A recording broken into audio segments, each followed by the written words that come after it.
السلام علیکم۔ آج ہم ایک بڑی دلچسپ انفارمیشن گرافک کا گہرائی سے جائزہ لے رہے ہیں۔ یہ گرافک دنیا کی سب سے زیادہ بولی جانے والی زبانوں کو دکھاتا ہے۔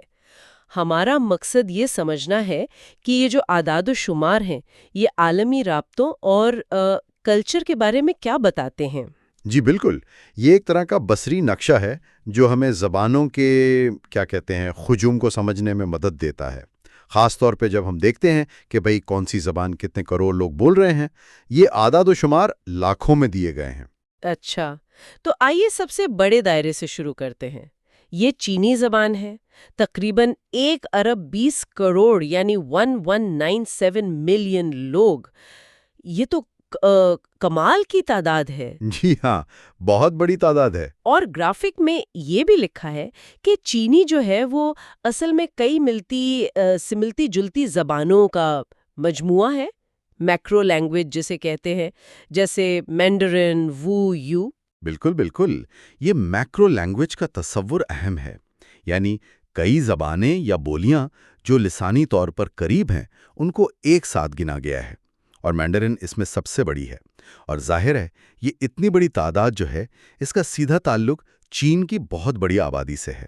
وہاں جیسا کہ آپ نے کہا 1 ارب 15 کروڑ سے زیادہ بولنے والے ہیں۔ اچھا۔ اور یہ بھی دلچسپ ہے کہ اتنی بڑی تعداد کے باوجود اس کا پھیلاؤ زیادہ تر چین تک ہی رہا ہے۔ جی، یہ ایک اہم نقطہ ہے۔ اب اگر ہم ان زبانوں کو دیکھیں جو دنیا میں زیادہ پھیلی ہوئی ہیں، تو گرافک کے مطابق ہسپانوی دوسرے نمبر پر ہے 399 ملین، اور انگریزی تیسرے پر 335 ملین کے ساتھ۔ مجھے یہ دیکھ کر تھوڑی حیرانی ہوئی کہ ہسپانوی بولنے والے زیادہ دکھائے گئے ہیں۔ ہاں، یہ درجہ بندی واقعی دلچسپ ہے۔ اس کی ایک وجہ یہ ہو سکتی ہے کہ یہ اعداد و شمار شاید صرف مادری زبان یعنی L1 بولنے والوں پر مبنی ہوں، کیونکہ انگریزی کو دوسری زبان یعنی L2 کے طور پر بولنے والے تو بہت ہی زیادہ ہیں، وہ شاید یہاں شامل نہ ہوں۔ اچھا، یہ ممکن ہے۔ جی، لیکن یہ بات تو ہے کہ ہسپانوی اور انگریزی دونوں کا اتنا وسیع پھیلاؤ جو ہے وہ ان کی نوبادیاتی تاریخ سے جڑا ہے نا؟ بالکل، اسپین اور برطانیہ کی سلطنتیں۔ جی، انہوں نے ہی ان زبانوں کو امریکہ، افریقہ، ایشیا تک پہنچایا۔ تو کیا اس کا مطلب یہ ہوا کہ یہ گرافک صرف آج کی آبادی نہیں دکھا رہا بلکہ صدیوں کی تاریخ کا نتیجہ ہے؟ بالکل بالکل، زبانوں کا جو آج کا عالمی نقشہ ہے نا، وہ تاریخ کے بغیر سمجھا ہی نہیں جا سکتا۔ یہ گرافک ہمیں اسی تاریخی عمل کا ایک طرح سے نتیجہ دکھا رہا ہے کہ کون کہاں کتنے لوگ بول رہا ہے۔ یہ صرف نمبرز نہیں ہیں، یہ تاریخ اور ثقافت کا عکس ہیں۔ صحیح، بہت خوب۔ اب ذرا جنوبی ایشیا کی طرف آتے ہیں۔ یہاں ہندی بہت نمایاں ہے، 26 کروڑ یعنی 260 ملین بولنے والے، زیادہ تر بھارت میں۔ جی ہاں۔ اس کے بعد بنگالی ہے، تقریباً 19 کروڑ 189 ملین۔ یہ بنگلہ دیش اور بھارت میں پھیلے ہوئے ہیں۔ صحیح۔ اور اسی علاقے میں ہمیں اردو بھی نظر آتی ہے، 64 ملین، اور لہاندا 88.7 ملین، جن کے مراکز پاکستان اور بھارت ہیں۔ یہ اس کی ایک جھلک ہے۔ یہ زبانیں زیادہ تر اپنے آبائی علاقوں تک ہی محدود ہیں، لیکن ان کے بولنے والوں کی تعداد بہت زیادہ ہے، کیونکہ یہاں آبادی بہت گھنی ہے۔ یہ منظرنامہ انگریزی یا ہسپانوی سے کافی مختلف ہے۔ ٹھیک، گرافک میں کچھ اور اہم زبانیں بھی ہیں، جیسے عربی 242 ملین۔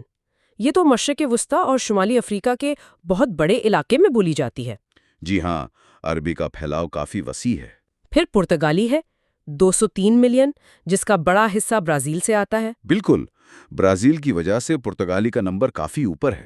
اور پھر روسی 166 ملین، اور جاپانی 128 ملین۔ ہاں، اور یہاں پھر وہی فرق نظر آتا ہے۔ دیکھیں، جاپانی زیادہ تر ایک ہی ملک، جاپان، میں مرکوز ہے، جبکہ عربی کئی ملکوں میں پھیلی ہوئی ہے۔ اس کی وجہ ظاہر ہے اسلام اور عرب ثقافت کا تاریخی پھیلاؤ ہے۔ صحیح۔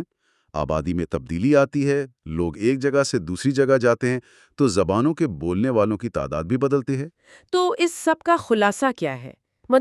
یہ گرافک ہمیں کیا اہم بات بتا رہا ہے؟ دیکھیں، میرے خیال میں سب سے اہم بات یہ ہے کہ دنیا کی جو لسانی طاقت ہے نا، وہ کچھ ہی زبانوں میں مرکوز ہے۔ چند زبانیں ہیں جنہیں کروڑوں لوگ بولتے ہیں۔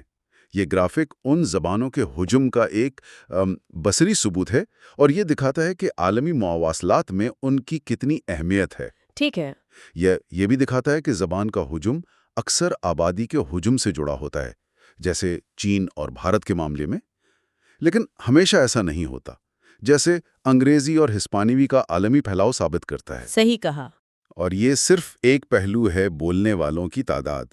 زبان کی عالمی حیثیت کیا ہے، اس کی معاشی طاقت کتنی ہے، یا ثقافتی اثر کیا ہے، یہ چیزیں اس گرافک کے دائرے سے باہر ہیں۔ یہ واقعی ایک بہت جامع تجزیہ ہے۔ شکریہ۔ اور یہاں ایک سوچنے کی بات یہ پیدا ہوتی ہے کہ مستقبل میں کیا ہوگا؟ گلوبلائزیشن ہے، انٹرنیٹ ہے، ٹیکنالوجی ہے، لوگ پہلے سے زیادہ ایک جگہ سے دوسری جگہ جا رہے ہیں۔ یہ سب چیزیں مل کر اس لسانی نقشے کو کیسے بدلیں گی؟ کون سی زبانیں زیادہ طاقتور ہوں گی، کون سی کمزور پڑ جائیں گی؟ یہ وہ سوال ہے جو یہ گرافک ہمیں سوچنے پر مجبور کرتا ہے۔ آپ بتائیں کہ آپ کو ہماری یہ AI پوڈ کاسٹ کیسی لگی؟ اگر اچھی لگی تو پلیز ہمارے YouTube چینل کو سبسکرائب کریں اور مزید اپڈیٹس کے لیے بیل آئیکن کو دبائیں۔ شکریہ۔